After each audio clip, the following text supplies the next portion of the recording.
In today's video, we look at the Gloucestershire dealer gang of Class A, the Polo Line, to target the wealthy. It'd be a different kind of line, where the focus is to get the product dealt off the street. We have a dealer with a business plan and model that would use his own failed experiences and that of others to remain several steps ahead of the police, and it worked, with amazing success. His dealers would be looked after and set up in expensive apartments, getting away from a street dealer aspect. Some of his dealers were so happy in their work that they recorded videos to recruit friends to come and join them. But police would make a breakthrough. We look at the case, the investigation, and trial.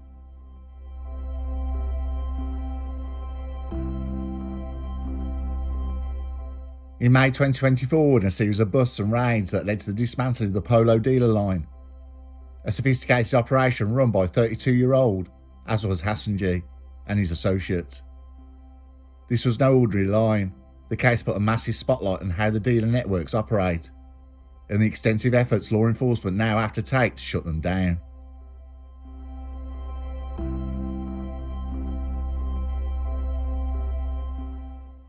Uwais Hassanjee grew up in Leicestershire and got involved in crime at a young age. Surrounded by a world where dealing offences were common, he quickly learned the trade and learned not only from his own mistakes, but the mistakes of others.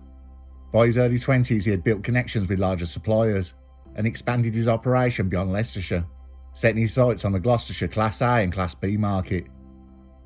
He is well known to police, and in 2019 he gained focus from the national press.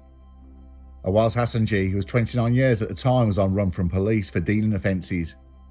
He was wearing £6,000 worth of designer clothing with price labels still on some of the garments. He was caught just as he was about to fly out the UK to Morocco on November the 11th, 2019. Police was after Hassanjee after arrest of another man in Gloucestershire on July the 10th, 2019, for an unrelated matter that evidence showing Hassanjee's involvement in dealing was found. In the man's rucksack was £22,000 worth of Class A product, along with a mobile phone that after examination indicated that Hassanjee was one in charge and the man with the rucksack was working for him. Hassanjee's flat was raided, finding £1,700 worth of Class A and a phone containing 220 dealing contacts. In court, his defence was he was dealing to pay for his own habit. He was sentenced to 4 years. He was also jailed in 2011 for 4 years previously for dealing offences. Hassanjee served 2 years in prison, but did not waste a single day. He built up a contact list of suppliers and trusted dealers, the gangs and criminals to know, and those who to avoid. He also found out about police intelligence, how the info is gathered, and new surveillance techniques, and how dealers got pinched. With this, he formed a business plan, a mission statement of a new approach. Determined to avoid direct police attention, Hassanjee ran his network like a business, keeping himself at arm's length from street-level dealings. He used young recruits, he carefully structured his supply chains, and leveraged technology to stay ahead of the police. He would source bulk quantities of Class A and take them to Gloucestershire himself for an onward supply, or employ a group of people to transport and supply the product on his behalf. The Polo Line was more than just a street operation, it was a branded enterprise. The name Polo came from Hassanjee's personal nickname, and it became widely recognised among users in Gloucestershire. The operation served over 300 regular customers, supplying Class A and Class B product with efficiency. Hassanjee had to do his street-level dealing to gain traction, then this would move to his next phase of dealing, to the posh and wealthy. Hassanjee rarely handled the product himself, instead he sourced large quantities from suppliers and distributed them through a network of trusted couriers and dealers. His orders would go through Qazi Ahmed and Jamil Ahmed. One of the gang's most effective strategies was the use of a dedicated phone line. Bulk text messages advertising their stock were sent to potential buyers, allowing them to maintain a steady flow of customers with minimal effort.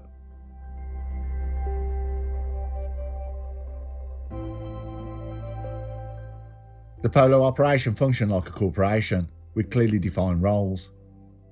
Uwais Hassanjee, 32 years old, was the mastermind, overseeing supply chains, finances, and logistics while staying distance from the street operations. Qazi Ahmed, 23 years old, managed dealers, handled cash collections, and helped launder the gang's earnings. Jamil Ahmed, 23 years old, recruited and trained new dealers, ensuring the operation ran smoothly. Bradley.It, 24 years old, sold directly to customers, keeping cash flowing. Daniel Darby, 30 years old, an experienced distributor who trained new recruits in dealing and avoiding police detection. Kieran Windsor, 21 years old, was a recent recruit and was used for risky deliveries between Leicestershire and Cheltenham. Samir Khan, 20 years old, transported product and cash, ensuring the security for couriers.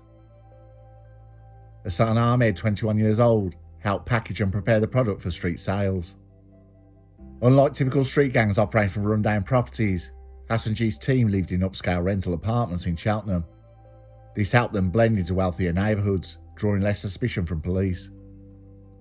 The gang also took branding seriously. Their line had an automated voicemail message. "Welcome to Polo Sweet and Confectionery. Thank you for calling." This subtle trick gave the illusion of a legitimate business. On social media, gang members flaunted their wealth, posting images of luxury cars, designer clothes, and expensive watches. This not only fed their egos, but it also lured in new recruits, eager for the same lifestyle.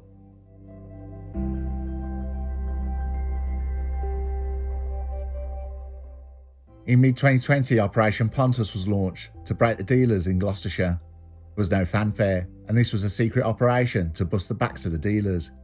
In a short period, anything longer, dealers would catch wind of it and then vanish and come back when it's all clear.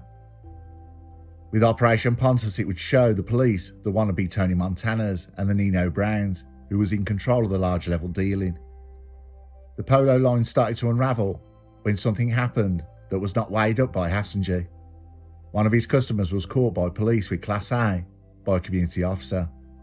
The trail was followed back to dealers working for the Polo Line. Undercover officers observed as Hassanjee recruited 24-year-old Bradley.It, 30-year-old Daniel Darby, and later 21-year-old Kieran Windsor. On the 15th September 2022, officers detained the three men whilst they appeared to be in the process of dealing. Searches of the property uncovered a total of Class A worth £4,500 and Class AH worth £3,560. Cash was counted and found to be in the total of £2,651. There was a number of videos that were recovered of Hassanjee's dealers filming themselves, the money they had made and the product they were supplying. Some of his dealers were so happy in their work that they recorded videos to recruit friends to come and join them. Those involved bragged about their lavish lifestyle online, posing with champagne and designer goods including Rolex watches, as well as showing off their high-end apartments and luxury holidays. Often bosses of dealer gangs set up their dealers in cheap, shabby accommodation, but Hassanjee spread his wealth, renting at least 11 separate high-end apartments in upmarket towns for his dealers, like Bradley.It. In one video he filmed of himself, McPhee boasted, "Man's living like a king, bro, literally. That's what it feels like. I'm not even joking, bro." In one video, McPhee was seen to tell friends that he was having his last smoke in Blackburn town, as Bradley's going to Gloucestershire for a long, long time. And in another, he said he was the biggest grafter you'll ever see. You won't come across a grafter like me. A month later, a further runner, 21-year-old Hassan Ahmed, was identified to be working for Hassanjee in Cheltenham, while under supervision of Kazi Ahmed. Months of meticulous investigation by the Serious and Organised Crime Unit led to the gang's downfall. Police used a mix of traditional and high-tech methods.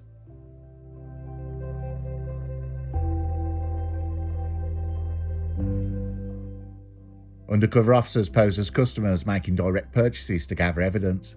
On October the 19th, 2022, officers saw a taxi leaving Hassanjee's address in Leicestershire and heading towards Gloucestershire.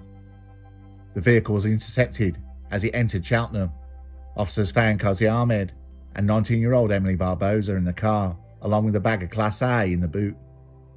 This was found to contain a block of H weighing 248 grams and 37.7 grams of Class A compacted into a solid with some residual powder. An additional 26.3 grams of Class A, which had been divided into 39 wraps, making a total of 64 grams, was found in Kazi Ahmed's coat pocket. In November of 2022, officers were watching a address in York Street, Cheltenham, where Hassanjee was housed, and was supervising his latest runner, 24-year-old Levy Grieve. These officers saw a vehicle arrive which had travelled from the Leicestershire area. They forced entry into the address to arrest the occupants and found Hassanjee, Jamil Ahmed and Grieve in possession of a kilogram of Class A, along with large quantities of cash.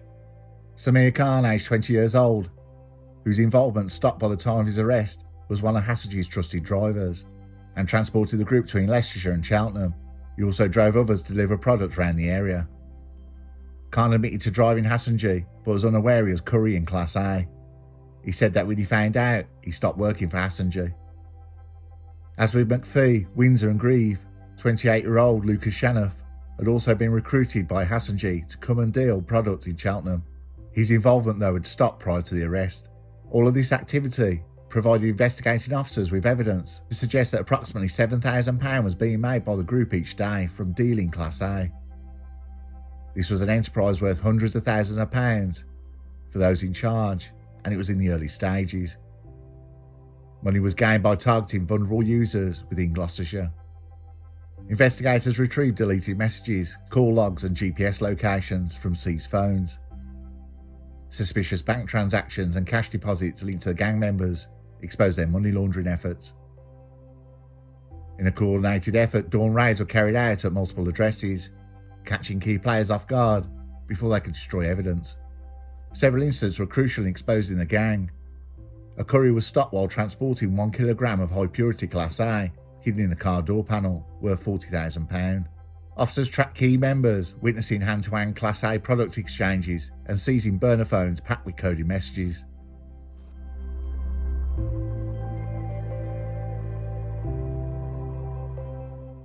In May 2024, 11 members of the Polo gang were sentenced at Gloucestershire Crown Court. In total, they received 54 years and 6 months behind bars.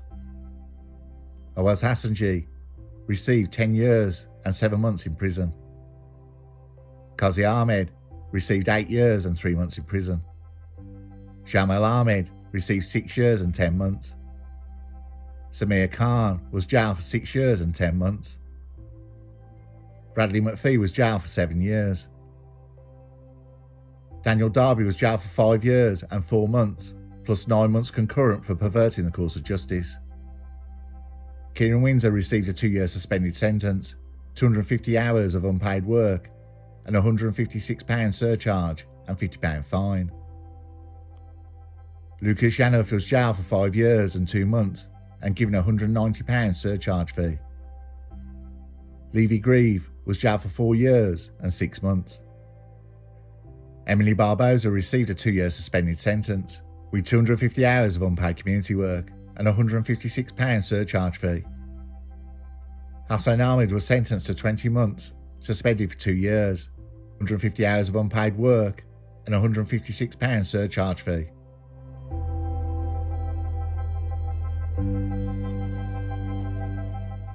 Detective Inspector Matt Phillips from the Serious and Organised Crime Unit said, "I hope that these sentences will send out an extremely strong message to anyone who plans on committing similar offences. We would like to remind dealers that you are not untouchable or above the law. As officers at Gloucestershire Constabulary, will work tirelessly to gather the evidence we need to secure a conviction against you." Christine Hart of the Crown Prosecution Service said, "The level of arrogance displayed in these videos and photographs is staggering. Far from being a victimless way to make money, dealing is corrosive. It damages not only those involved in buying and selling and their families, but the communities in which they live." The CPS is committed to working with police to disrupt the supply by bringing those involved to justice and ensuring they do not profit from their criminality. This was a particularly complex investigation by Gloucestershire Police, and it was a privilege to be able to work alongside them and provide advice from the very first arrest. Following the conclusion of this case, officers were commended. The investigation into this large-scale supply operation was carried out by what we can only describe as truly dedicated and highly skilled team of officers. Operation Pontus sought to develop intelligence around serious and organised crime groups operating in Gloucestershire, to disrupt this activity and to obtain successful prosecutions for offenders linked to criminality.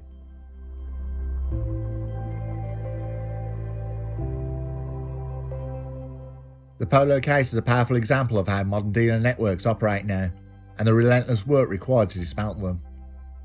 Law enforcement's intelligence-led approach not only disrupted a major criminal enterprise, but also sent a clear message. No matter how sophisticated, targeted dealers will eventually face justice. Hassanjee's plan was simple: build up client lists, move off the streets and target wealthy buyers. But the downfall of the Polo Line was not the dealers, it was the customer getting caught that shone a massive spotlight on the operation. Hassanjee was sentenced to 10 years. Though his original plan did work, it was still very much in the early stages. Though he wanted to stay at the loop, he was too involved. He did not plan for his customer to lead them straight to him. Probably the best we have seen on here that we have covered on Curios&Spiritual is Shaukat Chenia, the dealer to celebrities, and the £250 million Dubai gang. Shaukat Chenia had his second-in-command control everything and made millions, but was murdered by his second-in-command after he lost some product he stashed, worth one day's takings. Shaukat had him beaten as a warning, and in retaliation, he then murdered Shaukat Chenia. The £250 million Dubai gang were extremely successful and flooded the market, which left rival dealers out of pocket with cheaper product. Dealers would grasp them to Crime Stoppers to sink them, and police then began raids and arrests. Better organised people have tried and failed at this game, but the lure of fast big money still draws people like a moth to a flame.